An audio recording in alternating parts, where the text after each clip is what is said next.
The deputy head of the Russian Kherson administration, Kirill Stremuosov, posted on his Telegram a message saying that the Ukrainian forces managed to break into the northern part of Snihurivka. This here is Snihurivka, a very important railway hub for the Russians and for the Ukrainians for future assault logistics. These are railway lines, and we can see that Kherson city Russian contingent gets their supplies from either this railway bridge in Kherson next to Antonovsky Bridge or this Novakhovka bridge here. If Ukraine takes Snihurivka, they will cut one of the Russian two railway lines supplying Kherson, leaving only one left. This railway line here would be cut for the Russians then. The noose is tightening around Kherson. There is a video from Snihurivka supposedly showing the destroyed Russian column. This happened today. It is all very new and some of the vehicles are still on fire. Russians got beaten bad in their defensive lines in Snihurivka. Let's watch the video.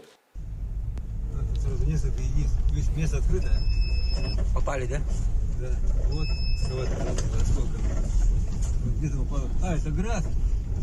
Это, наверное, установка град. Вот что это было. Ох, вон, все сгорели. Раз, Труп лежит. два. О, вот. По нему проехал. Да? По трупу проехал. Да? Вон. Накрыли конкретно. Раз, два, три, четыре, пять. Вон тоже труп лежит. О, бля, вон мужики, пиздец. Всех. Даже не ушли, что ли? This is the situation in Snihurivka in Russian defensive lines. They were probably trying to get away, knowing that Ukrainians are coming. They formed this convoy, but they were too late. They got annihilated. From Telegram channel we also know that Ukrainians have penetrated through the first Russian defensive line near Duchani, about 2 kilometers into the Russian lines. Ukrainians already control a bridgehead over this small waterway, but these are all farmlands and the farmhouses. There's no forests here, so taking any building is very important here. That's a position to launch future attacks. From the bigger picture we can see that Ukraine, hugging the Dnieper river, is trying to push deeper into the Russian lines, and that they're also pushing from Snihurivka, trying to take this settlement, cutting the railway lines. In the far future we might see these two contingents connecting somewhere in the middle here. My friends, today we have a sponsor. Let's go. When I do research about these videos, I sometimes have to visit sketchy sites that are definitely trying to steal my data or IP. This is why I use Atlas VPN. It is dead simple to use and it works perfect. Just open the VPN, select a server and connect. Steal Black Friday deal, because now you can get Atlas VPN Premium for just $1.70 per month, plus 6 months extra, with a 30-day money-back guarantee. This is the best VPN deal on the market. Keep your Google searches in private. With Atlas VPN you can search the web with real and organic search results and do it without anyone tracking your activity. This is hugely important when visiting lesser known sites or foreign sites like I do when researching these videos. Stop ads and malware. Atlas VPN is more than just a VPN. It blocks all the malicious links, ads and trackers and notifies you when someone is trying to steal your data. Protect unlimited devices. Yes, Atlas VPN protects all your devices with just one subscription. Steal Black Friday deal, because now you can get Atlas VPN Premium for just $1.70 per month, plus 6 months extra, with a 30-day money-back guarantee. It's the best Atlas VPN offer of the year. So be quick and get your deal by clicking the link in the video description below. It's a limited time offer. Before we go on, I want to tell you that I just shot a podcast with operator Starsky. Link is in the description below. Go and watch it. And also subscribe to the channel to be notified about any future podcasts. This next video we're going to watch together is a Russian soldier complaining about how Kadyrov's TikTok soldiers are actually harassing Russian soldiers. Yes, you heard correctly. Harassing. We'll watch the video, let's see if it explains something to us. В том, что применяли насилие к военнослужащим ЛНР и ДНР. Естественно, мы все с уважением относимся к чеченским братьям. Но имеют место неоднократные факты сексуального насилия с их стороны над нашими бойцами. И это же предел, который выходит за все рамки.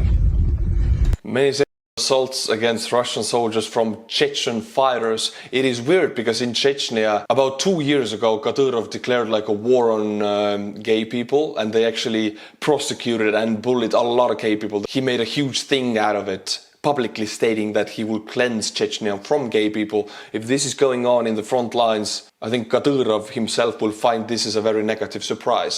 На этом фоне повысился уровень напряженности и возникают постоянные конфликты, которые ставят под вопрос выполнение поставленных задач, что тянет за собой высокий уровень смертности личного состава. Рамзан Ахматович, мы не шайтаны и не должны терпеть унижение чеченцев.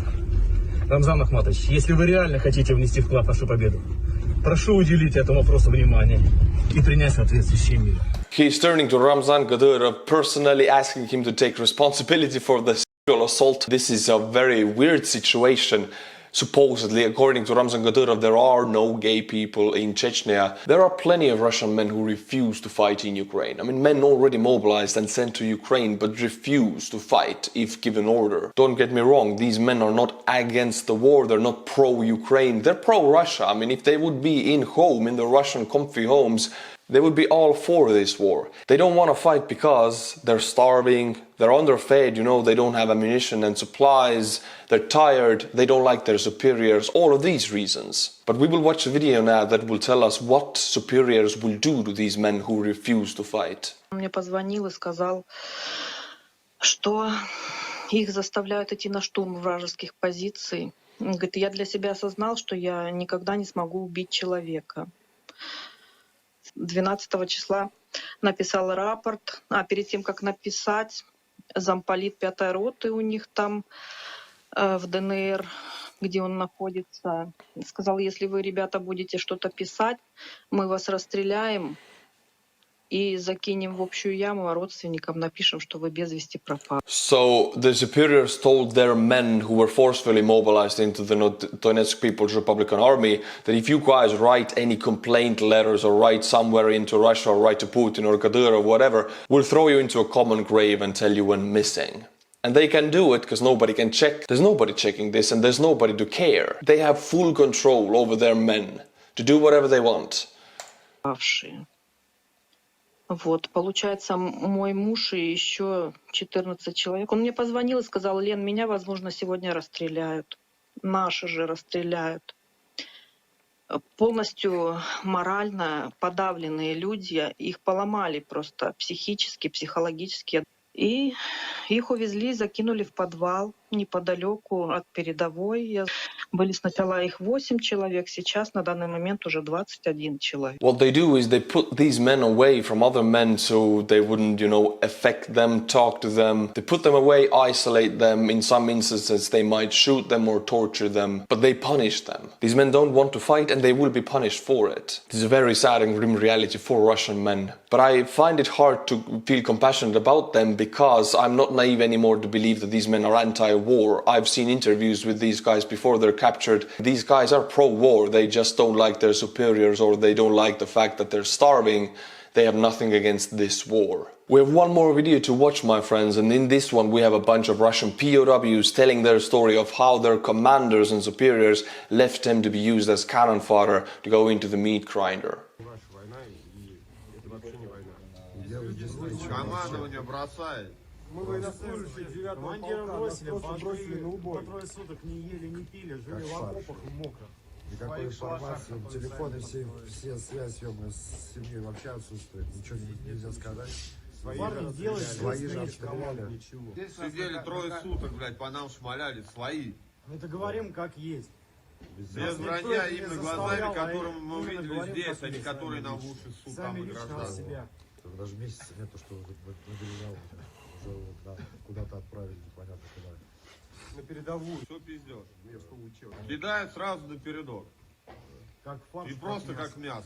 So these men were mobilized about a month ago and immediately sent to the front lines. Like meat, as they described, their commanders left them. Russians are fortifying their positions just with meat. As I called in the last video, they have dumb iron like BTRs and BMPs. Well, they also have dumb meat like people. This is not coming from me. This is how the Russian generals and Russian superiors see their privates, as dumb meat, as a biomass. They actually have a word in Russia, biomass, which is a biomass, are these guys, a mass. You pluck a hole with this mass, you pluck a hole in the front line with this, you just push enough of them into it and the front lines will be plucked. This is how these men are used. Люди здесь относятся совсем по-другому, все кормят, поют, одевают, без всяких инцидентов, относятся в 2 раза лучше, чем... Now they're talking about the Ukrainians. Командование в первую очередь покидает корабль. Да. Убежали самые первые. Начался обстрел, они убежали самые первые. So immediately after the shelling began, the commanders fled, but the privates, the troops, they cannot flee. They don't have vehicles anymore. They're stuck in these trenches. All they can do is try to survive and then surrender themselves to the Ukrainians. But I mean, even that is not a certainty. You might die before. These men are lucky that they are alive, and I'm sure they have a better life in Ukrainian captivity than in the Russian army. Decomposing Russian soldiers are becoming a huge problem in Ukraine. Russians do not collect their bodies. I do know that in Wagner Group, responsible for the Bakhmut axis, there are prisoners, you know, in the Wagner Group fighting for Russia. These prisoners are sent to collect the bodies of the dead Russians.